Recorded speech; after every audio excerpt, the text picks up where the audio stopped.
গত ২৬শে আগস্ট ভারতের ইকোনমিক টাইমসের প্রকাশিত এক প্রতিবেদনে বলা হয়েছে ২০২৩-২৪ অর্থ বছরে ভারত বাংলাদেশে যে পরিমাণ পণ্য রপ্তানি করেছে, বিশ্বের বৃহত্তম অর্থনীতি যেমন জাপান, জার্মানি বা ফ্রান্সেও সেই পরিমাণ রপ্তানি করেন। শুধু তাই নয়, ভারত বাংলাদেশের দ্বিপক্ষীয় বাণিজ্যে যে হারে বেড়েছে, বিশ্বের অন্যান্য দেশের সঙ্গে ভারতের বাণিজ্য সেই একই অনুপাতে বাড়েনি।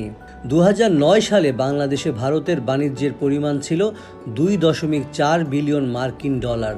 ২০২৩ সালে যা ১৩.১ বিলিয়ন মার্কিন ডলারে উন্নত হয়, অর্থাৎ দ্বিপক্ষীয় বাণিজ্য বেড়েছে প্রায় ৫.৫ গুণ। তবে এর মধ্যে বাংলাদেশ ভারতের রপ্তানি আয় বেড়েছে উল্লেখযোগ্য পরিমাণে। ২০০৯ সালে ভারতের পণ্য বাণিজ্যে ১.২% গন্তব্য ছিল বাংলাদেশ, আর ২০২৩ সালে তা দাঁড়ায় ২৬%।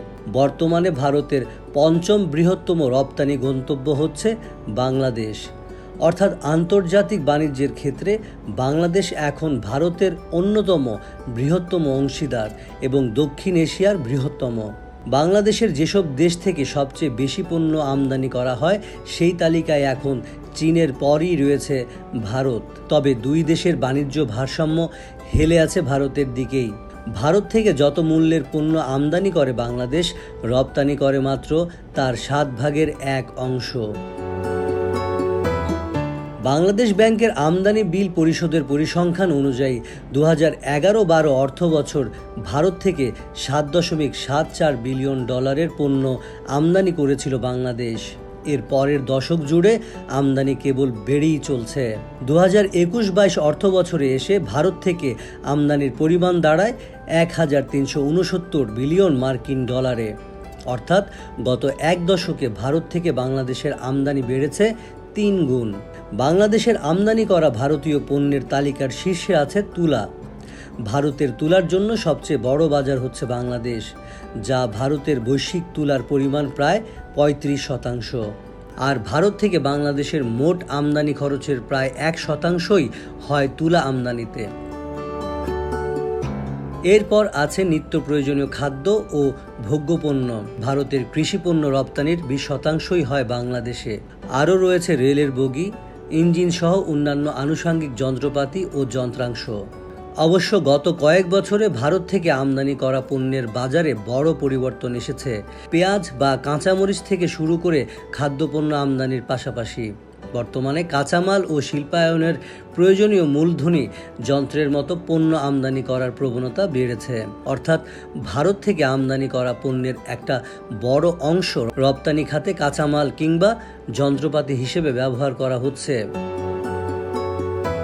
বর্তমানে বাংলাদেশের পোশাক খাতের প্রয়োজনীয় কাঁচামালের সিংহভাগ আমদানি করা হয় ভারত থেকে। মূলত ভৌগোলিক অবস্থানের কারণেই ভারত থেকে আমদানি বেশি হচ্ছে বলে মত ব্যবসায়ীদের। ভারত বাংলাদেশের কাছে হওয়ায় অন্য দেশের তুলনায় কম সময়ে ভারত থেকে পণ্য আমদানি করা যায়। সড়ক পথে আনা যায় বলেও পরিবহন খরচও কম।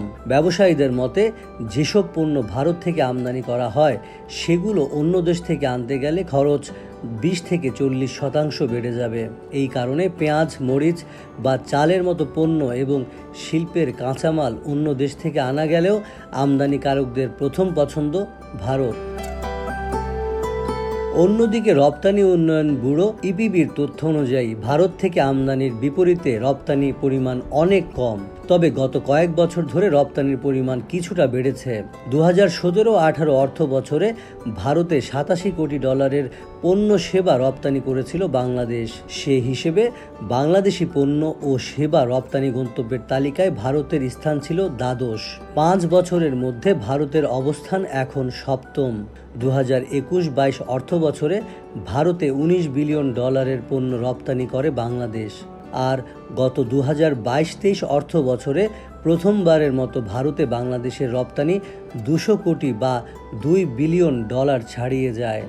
ওই অর্থ বছরে ভারতে ২১৩ কোটি বা ২.13 বিলিয়ন ডলারের পণ্যের রপ্তানি হয়, যা ছিল আগের অর্থ বছরের থেকে 7% বেশি। ইপিবির তথ্য বিশ্লেষণ করে দেখা যায়, ভারতের বাজারে রপ্তানি হওয়া শীর্ষস্থানীয় বাংলাদেশি পণ্যগুলো হচ্ছে তৈরি পোশাক, পাট ও পাটের সুতা, হোম টেক্সটাইল, সয়াবিন তেল, হিমায়িত মাছ, প্লাস্টিক ইত্যাদি। ভারতের রপ্তানি হওয়া বাংলাদেশি পণ্যের প্রায় 50% তৈরি পোশাক। 2020-21 অর্থ বছরে ভারতে 42 কোটি ডলারের তৈরি পোশাক রপ্তানি করেছিল বাংলাদেশ। পরের অর্থ বছরের সেটি বেড়ে 71 কোটি ডলারে দাঁড়ায়।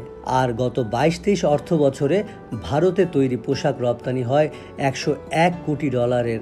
অর্থাৎ 2 বছরের ব্যবধানে ভারতের তৈরি পোশাক রপ্তানি দ্বিগুণের বেশি বেড়েছিল। ফলে তৈরি পোশাক রপ্তানির ক্ষেত্রে ভারতের বাজারকে যথেষ্ট সম্ভাবনাময় হিসেবে দেখা হচ্ছিল। এদিকে 2023-24 অর্থ বছরের শুরুতে 11 জুলাই থেকে ভারতের সঙ্গে রুপিতে বাণিজ্য শুরু হয়। আশা করা হচ্ছিল রুপি দিয়ে বাণিজ্য শুরু হলে ভারতের রপ্তানি পরিমাণ আরও বাড়বে, কিন্তু উল্টো রপ্তানিতে ঘটে ছন্দপতন। 2023-24 অর্থ বছরে এখন পর্যন্ত ভারতে বাংলাদেশি পণ্যের পরিমাণ কমেছে প্রায় 17%, রপ্তানি উন্নয়ন ব্যুরোর তথ্য অনুযায়ী। 2023-24 অর্থ বছরের প্রথম 8 মাসে অর্থাৎ জুলাই থেকে ফেব্রুয়ারি সময়ে ভারতের বাজারে 1.27 বিলিয়ন ডলারের পণ্য রপ্তানি হয়। এর আগের অর্থ বছরে রপ্তানি হয়েছিল 123 বিলিয়ন ডলারের পণ্য। অর্থনীতিবিদরা বলছেন, ভারতের বাজারে রপ্তানি কমার ক্ষেত্রে বড় প্রভাবক হিসেবে কাজ করছে তৈরি পোশাকের রপ্তানির 23% কমে যাওয়া। ইপিবির হিসেবে 2023-24 অর্থ বছরের প্রথম 8 মাসে মোট 58 কোটি ডলারের তৈরি পোশাক রপ্তানি করা হয়েছে ভারতে, যা গত অর্থ বছরের একই সময় ছিল 75 কোটি ডলার। এই হিসেবে রপ্তানি কমেছে 2299%। অবশ্য এর আগেও 2011 সালে বাংলাদেশের বেশ কিছু কারখানার কাছ থেকে ভারতীয় কোম্পানি পোশাক নিয়ে অর্থ পরিশোধ না করায় কয়েক বছর পোশাক রপ্তানিতে ভাটা পড়েছিল।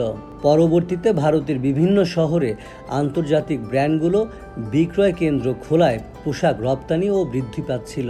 তবে 2023-24 অর্থ বছরে সাময়িকভাবে ভারতের আমদানি কম হয়।